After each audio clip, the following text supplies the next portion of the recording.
به اطلاع منابع پایگاه خبری بامداد شب 3 دکامبر حاجی بحربوی توپالوف ساکن 64 ساله دهه پشت قرغان جماعت موقعیان شهر پنجکند را جیری خودش عبدالرشید آی محمدوف با یک بیرحمی مخصوص در بالای جای نماز به قتل رسانیده است.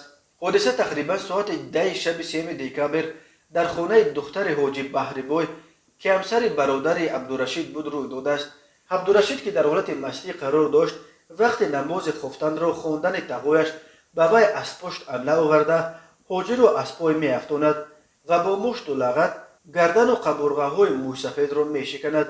تنها بعد این عبدالرشید برآمده خبر می دهد که مرده حاجی بحربوی را بگیرید. نقل کرد یک ساکن دیگه پشت قرغان به پایگاه خبری بامداد. عبدالرشید آی محمدوف سال تولدش 1991 حالا در شعبه وزارت کارهای داخلی شهر پنجکند قرار دارد. به ضد او بر اساس ماده 104 کودکس جنایتی تاجیکستان پرونده جنایتی گشودند. به او برای قتل تقویش تا 15 سال زندان تهدید میکند، ولی اگر این کشتار با بیرحمی مخصوص جبر بست شود آنگاه قاتل را تا 25 سال حکم زندان منتظر است.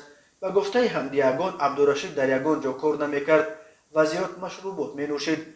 حاجی بحربوی یک آدم خاکسار و دیندار بود و با دهقانی روزش را پیش می برد.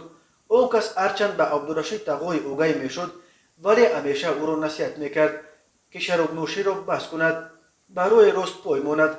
عبدالرشید چند دفعه به دختر حاجی بحربوی که همسر برادرش هم بود گفته بود است که همین نصیحت های پدرت هیچ نمیفورد به من، کدام روز پدر نصیحتگرت را میکشم.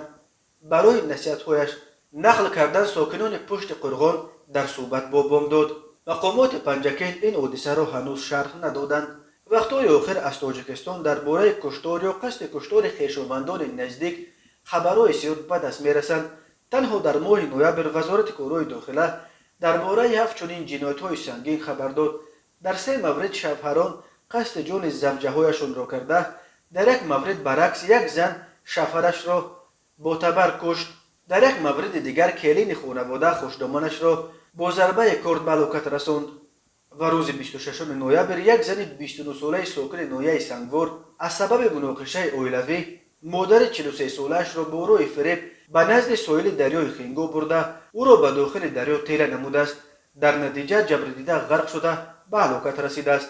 همینطور یک جوان 19 ساله ساکن ناحیه باباجان غفوروف روز 29 نوامبر در خانه‌اش با پدر 47 سالش مناقشه نموده او را با 7 ضرب کارد جا به جا کشته است.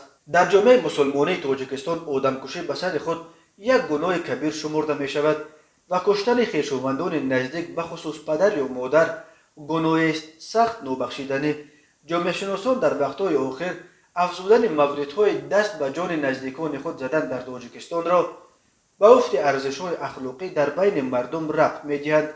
روحانیان در دور شدن از تعلیمات الهی و دین و دیانت را در این تمایل منفی مقصر می‌شمارند.